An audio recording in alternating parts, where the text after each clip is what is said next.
विधवा को और सनातन हिंदू धर्म को विष्णु पटेल के ऊपर 2009 का आम चुनाव सामने रखकर कांग्रेस ने बदनाम किया।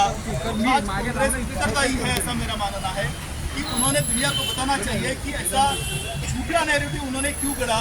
बहुसंख्यक हिंदुओं के आधार के ऊपर वर्षों तक सत्ता का पूरा लाभ लेने वाला कांग्रेस आज हिंदू समाज की माफी मांगेगा क्या?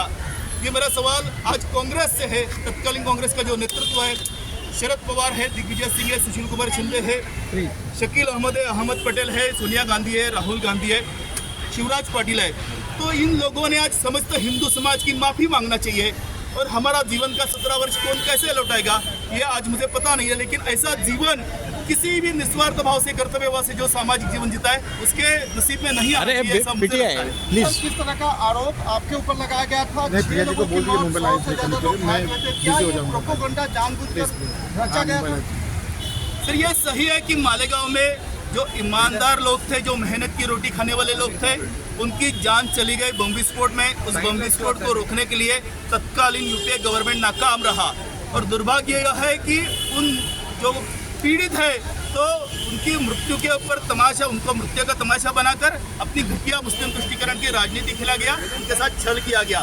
साथ ही बहुसंख्यक हिंदू समाज को केवल हम कांग्रेस का विरोध करते हैं, उनका देश विरोधी और धर्म विरोधी जो नीति है उसका विरोध करते हैं, इसलिए हमको जानबूझ के इस मुकदमे में लटकाया गया। ओरिजिनल एफआईआर नहीं है, 164 स्टेटमेंट नहीं है, कन्फेशनल स्टेटमेंट नहीं है, एफिडेविट नहीं है।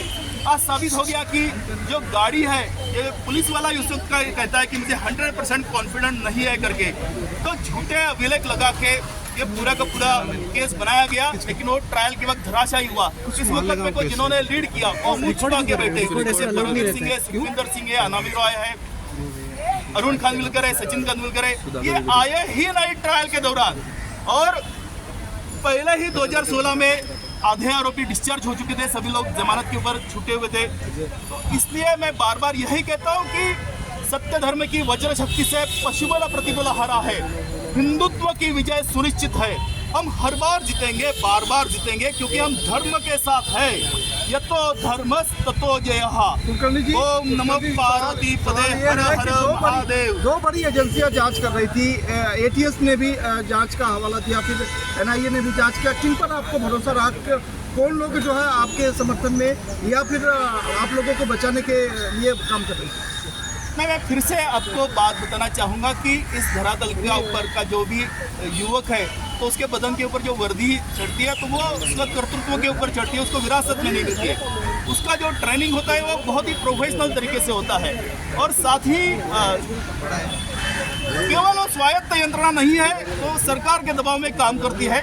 हम इसी व्यवस्था के बलबूते के ऊपर तो जीवन जीते हैं। तो कुछ ऐसे घटिया स्वार्थी जो पुलिस ऑफिसर्स हैं, उनकी वजह से ही ऐसा न्यायालय में निर्णय आता है। कोई भी गुनहगार न्यायालय के अंदर छूटना नहीं चाहिए, ऐसा ही मुझे लगता है। आखिरी सवाल कि आपके ऊपर क्या आरोप लगा था माननीय कोर्ट ने, किससे इंक्लूड किया? जो आरोपी पकड़े गए थे उनके ऊपर कॉन्स्पिरेसी का चार्ज था, लेकिन ये टेबल केस था। भोपाल में जो मध्यवर्ती एक प्रभु श्री राम मंदिर है, उसके पहले मंजिल के ऊपर इन्होंने कॉन्स्पिरेसी किया, ऐसा इनके ऊपर आरोप था। लेकिन अगर आप देखेंगे फिजिकली तो उस मंदिर को पहला मंजिल है ही नहीं। जो विटनेस लेके आए थे वो बोलता है कि मैं जिंदगी में कभी भोपाल गया ही नहीं करके। और केवल ये लेमैन नहीं तो ऑन ड्यूटी कर्नल के नाम से भी 5-5 बंदों का स्टेटमेंट रिकॉर्ड किया गया।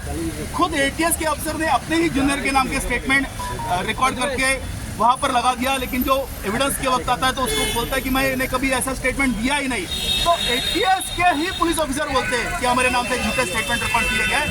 आर्मी ऑफिसर बोलते हैं। तो ये फैब्रिकेटेड केस था पूरा का पूरा, और आज ये सच दुनिया को पता चला। हमको पहले दिन से पता था, इसलिए मैंने वकील नहीं किया था।